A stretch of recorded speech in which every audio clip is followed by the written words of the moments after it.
On va s'intéresser maintenant à un exemple un peu plus intéressant, à savoir à la programmation dynamique, donc de la suite définie par récurrence, un plus 1 égale, donc p fois un au carré plus q, où p et q sont des paramètres réels. Donc ces paramètres seront dynamiques, et donc on aura une convergence, on pourra étudier la convergence en fonction donc de ces deux paramètres. Alors on va commencer par le faire dans le carré métal ici, et on va donc ici construire une nouvelle figure. Et donc comme précédemment, ici on va créer donc trois curseurs, plutôt deux curseurs, ou plutôt non, ici compte tenu qu'il y a deux curseurs, on va utiliser une petite une autre possibilité quand on a deux curseurs, c'est d'utiliser un point et d'utiliser ces deux coordonnées comme paramètres, ce qui a pour intérêt de pouvoir déplacer comme ça le point en faisant varier les deux paramètres. Donc on a une visualisation ici donc de la modification des deux paramètres simultanés via la modification d'un point, et donc c'est ce qu'on va faire ici. Donc on va créer un point A dont on exploitera, et donc je vais le placer par exemple ici, je vais zoomer un peu, voilà, dont on exploitera les coordonnées. Donc son abscisse sera le premier coefficient, donc le coefficient P, et son ordonnée sera le deuxième coefficient. Donc la courbe ici classique qui va définir la récurrence. Donc on va utiliser, donc c'est, on a dit P un carré plus Q, donc ici on va utiliser x de A qui va donc jouer le rôle de paramètre du paramètre P, donc multiplié par un au carré, donc ici c'est x au carré, plus y de A. Et donc voilà, on obtient ici donc cette parabole qui dépend de x de A et de y de A, ici. Voilà. Et on va étudier la convergence ici, donc de la suite définie à partir, donc dont la récurrence va être déterminée ici à partir de la relation de récurrence sera celle-ci, donc un plus 1 égale x de A fois un au carré plus y de A. Et donc on veut effectivement étudier la convergence ou la divergence de la suite, donc de cette suite en fonction des deux paramètres. Donc ce qu'on va faire, c'est qu'on va d'abord créer un point ici, donc dont l'abscisse jouera le rôle de la valeur initiale. Donc on va zoomer ici, voilà, et on va donc placer un point sur l'axe des abscisses. Là. Ce point, je vais l'appeler plutôt par exemple P. Et donc sa valeur initiale, donc ce sera donc son abscisse, ce sera la valeur initiale, donc U de 0, U indice 0. Donc maintenant on peut donc créer un script, donc nouveau script dans la construction, donc on va l'appeler par exemple récurrence. En fait c'est une visualisation ici en récurrence. Voilà. Bien. Et donc, on va programmer ici en français, mais on ne va pas programmer en pseudocode ici. On va utiliser du JavaScript francisé, donc ce qui est possible dans CarMetal, et c'est ce qu'on va faire ici. Donc, on va utiliser une variable U, qui va donc jouer le rôle effectivement de U de n. Donc, on va effectivement ici créer cette variable U, et donc plutôt que de mettre, alors le égal marcherait, mais plutôt que de mettre égal, on va utiliser le 2 points égal, et donc ce qui m'intéresse c'est x de p, donc c'est la première valeur ici de mon point p ici, qui joue le rôle de u, ou alors je vais l'écrire le un.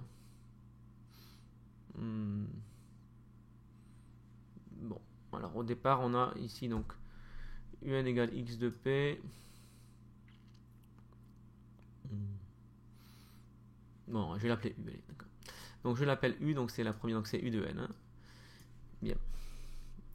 Et donc ici, donc à partir de cette valeur ici, on veut donc créer, par ailleurs, on veut retenir la position d'un point, et donc on va retenir ici, c'est le point P. Donc on va dire que P initial,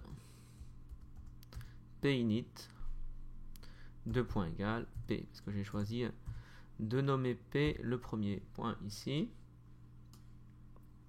Voilà. Et donc après, ce qu'on va faire, c'est qu'on va donc construire. Donc on peut déjà tracer, alors je ne l'ai pas fait ici, on va le faire. On va construire la première bisectrice ici. Pour puis, effectivement, alors, ça va être purement cosmétique, mais c'est... donc voilà, donc je crée ce point ici, que j'appelle traditionnellement O. Et ensuite, je vais créer un point auquel je donne des coordonnées identiques, par exemple 1, 1. Alors on ne le voit pas, alors je vais plutôt prendre 0 pour que vous le voyez. 0, 7, 0, 7, voilà. Donc vous voyez que cette chaînette ici fait qu'on a la même abscisse, même ordonnée. C'est exactement ce que je veux ici. Et donc à partir de ces deux points, je crée la première bisectrice. Et ensuite, je peux effacer, ou plutôt masquer, les points qui m'ont permis... Alors le point où je vais le laisser ici, voilà. Voilà, de construire cette première bisectrice. Alors vous voyez ce qui va se passer, c'est qu'on va construire... Alors je vais peut-être prendre une autre valeur de P, ce sera peut-être plus... voilà, donc on va construire la valeur ici, donc de U de 1, sachant qu'on est parti de U de 0, et on la ramènera ici. Donc c'est très classique. La nouveauté ici, c'est que ça va être dynamique par rapport à A, autrement dit par rapport à l'abscisse de A, et à l'ordonnée de A, autrement dit comme s'il y avait deux curseurs ici, mais avec un visuel, un rendu visuel qui est plus intéressant ici, avec un point. Donc je reviens dans le script. Et donc, j'ai dit donc au départ, on avait donc le point initial et la valeur initiale. Alors je pourrais presque l'appeler uinit ici finalement, si je veux être cohérent. Uinit qui va être un x de p. Donc c'est la valeur u de 0 au départ. Et donc ensuite, on va répéter un certain nombre de fois. Donc ici, on va répéter par exemple, 20 fois. Alors qu'est-ce qu'on va répéter? Eh bien, on va répéter la construction suivante.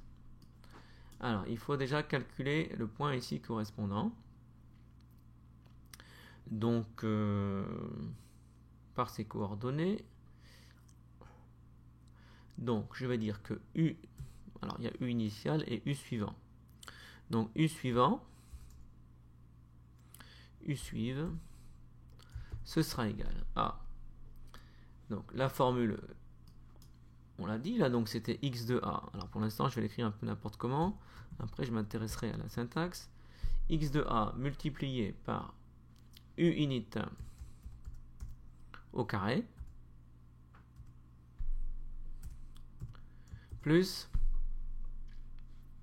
y de A. Bah.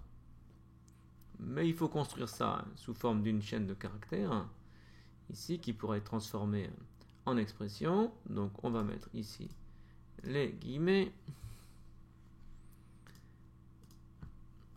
Mais donc attention, ici uinit, c'est non pas ici la chaîne de caractères qui m'intéresse, mais son contenu. Alors on pourra imaginer ici utiliser l'underscore, seulement il ne marcherait pas ici, l'underscore, dans un cas compliqué ici. Alors pour avoir testé, ça crée problème. Donc ici on va utiliser la méthode qu'on comprend bien ici, qu'on explicite, autrement dit. Alors je l'ai exposé dans le début de l'exposé. Et donc ici, on ajoute donc le contenu de la variable et on concatène ici avec le reste de la suite. Alors à ceci près qu'il y a un problème, car vous voyez qu'au fur et à mesure, donc l'expression va être ici de plus en plus compliquée. Au fur et à mesure qu'on va entrer dans la boucle, l'expression va être de plus en plus compliquée. Et que par conséquent, il va y avoir des problèmes de priorité. Et il faut donc que le carré s'applique à l'ensemble ici de uinit. Donc on doit ajouter des parenthèses ici qui permettront d'imbriquer correctement les différentes expressions. Donc voilà pour suivre ici. Alors ensuite, donc on crée un point de la courbe ici, donc usuive me donne un, et donc je vais créer ce point pour envie de créer le segment. Donc j'appelle pcourbe de point égal. Donc c'est un point qui a pour abscisse uinit, alors qu'il faudra, je ne l'ai pas fait encore, qu'il faudra mettre à jour dans la boucle uinit et donc usuive, mais pour l'instant là pour le début ça va fonctionner parce que uinit et pinit ont bien été voilà, définis au départ. Et donc p de courbe ici, donc ensuite on va faire le segment correspondant, Donc segment, on va le faire maintenant, pourquoi pas. Donc segment de pinit p suive, pinit commande V, p suive. Ensuite, je crée le point ici, donc qui me permet de revenir sur la courbe. Donc c'est le point suivant parce que c'est lui qui va jouer le rôle de P initial ensuite. Donc le point suivant qui sera là sur la première bisectrice, lui il va être égal à bien 2 fois, donc il est sur la première bisectrice, donc c'est point, il a pour deux coordonnées U suivent. Alors c'est la technique en utilisant la première bisectrice. Donc voici ce point, et donc on poursuit avec, on crée un segment ici, donc avec P suive, et alors le segment c'est P suive, P init, c'était P courbe ici, oui c'était P courbe, je me disais qu'il y avait un petit souci. Et ici, c'est segment P courbe, P suive, P courbe, P suive. Voilà. Et donc ensuite, il nous faut mettre à jour les valeurs de U init et de P init qui sont utilisées tout au long du script ici, en particulier ici. Donc P init, on va dire que désormais, eh bien, ce sera U suive. Donc ce sera P suive plutôt. Et que U init, désormais, de point égal, c'est U suive, ce qui me permet de terminer la boucle ici. Alors voilà donc le script que je peux tester. Essayons. Voilà, alors je vois qu'effectivement c'est bon, ça me donne, et donc je peux ensuite ici, alors je vais améliorer ici la cosmétique. Alors on voit effectivement le comportement de la suite ici, et donc sa convergence, c'est dans beaucoup de cas. Bon, voilà, donc ici effectivement en revanche la série diverge ici, voilà, alors qu'elle converge dans les cas effectivement ici par exemple en spiralant. Alors ici donc il y a des les points ont une forme de croix, c'est pas forcément très heureux, donc on va aller en arrière et on va choisir par défaut l'aspect des points sous forme de points, et donc sans les nommer ici. Et donc si maintenant je relance le script, voilà, on obtient quelque chose de plus satisfaisant ici. Et donc vous voyez qu'on a ça, ou alors ici, voilà. Et donc on peut étudier, enfin on peut observer et conjecturer le comportement de la suite ici, en fonction des deux paramètres P et Q qui définissent la récurrence.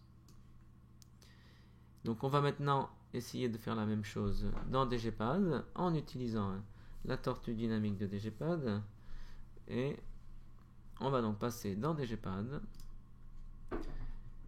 et donc on va enregistrer cette figure par exemple et en créer une autre.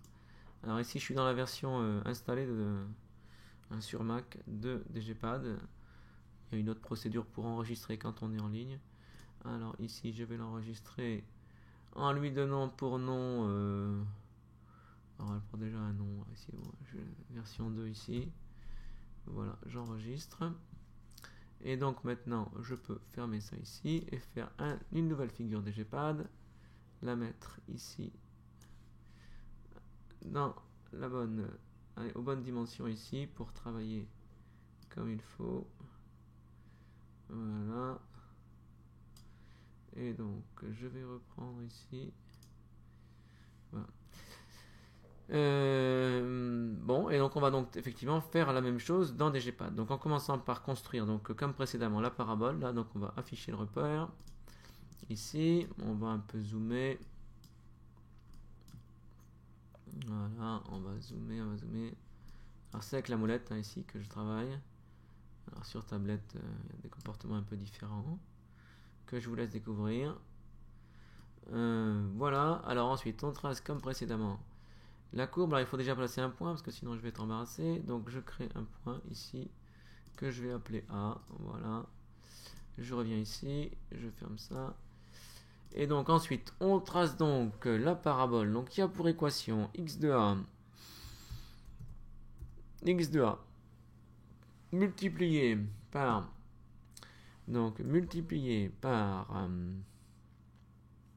x au carré Donc x au carré.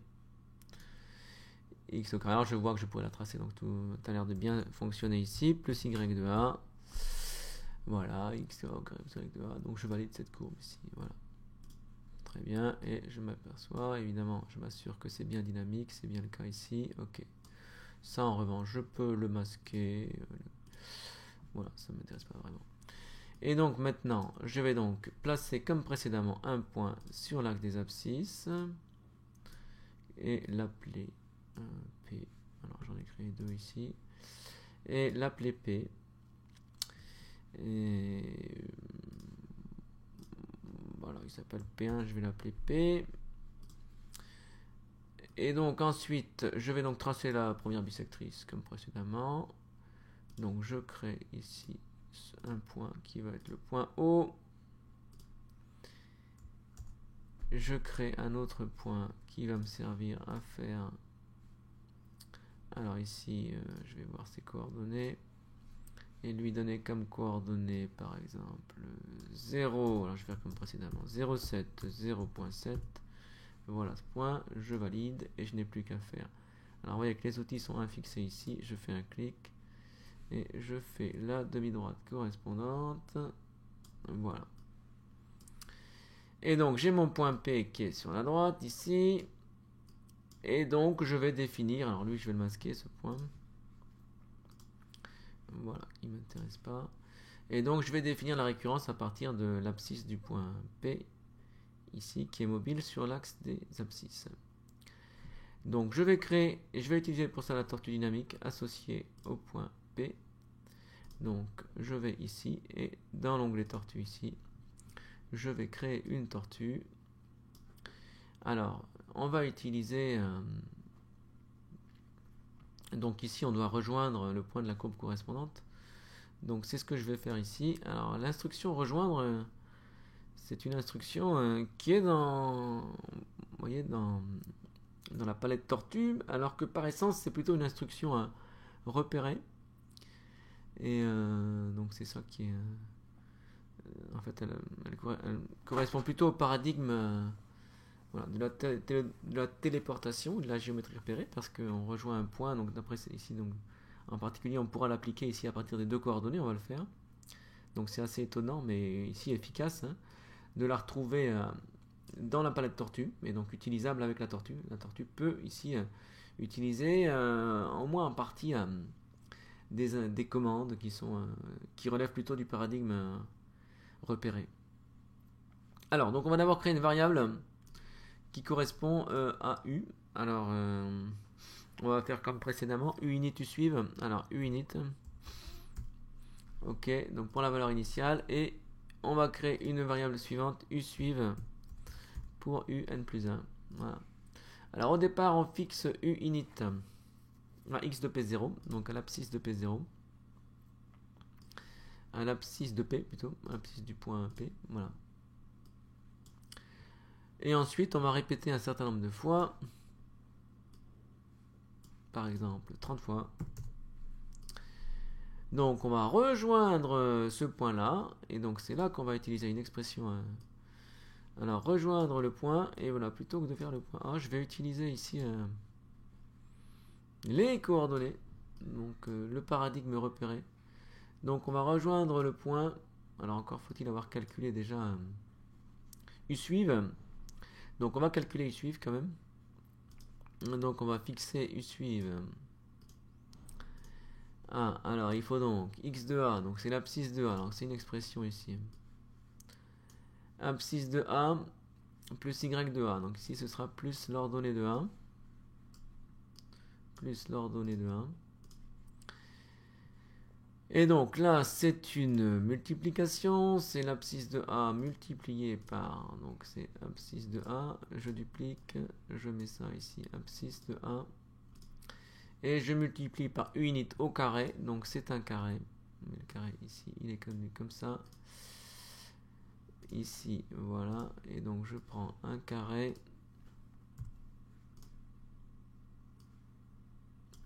et c'est donc uinit, voilà, et donc Je vais donc aller au point donc, de coordonnées uinit, usuive. Uinit, usuive. Usuive. Voilà, et donc je dois avoir le point. Effectivement, elle est là. Ensuite, je vais rejoindre le point de la première bisectrice. Donc je vais redupliquer ici. Je vais rejoindre le point de coordonnées usuive, usuive. Voilà. Et ensuite, je vais recommencer en ayant mis à jour uinit et usuive. Donc je vais fixer uinit à usuive. Je duplique. Voilà. Eh bien, vérifions que ça fonctionne. Alors effectivement, on voit que ça fonctionne. Voilà. Et que c'est bien dynamique en A comme précédemment. Voilà. Qu'on observe évidemment les mêmes comportements. Voilà. Allez, je vous propose de faire une petite pause et on se retrouve ensuite.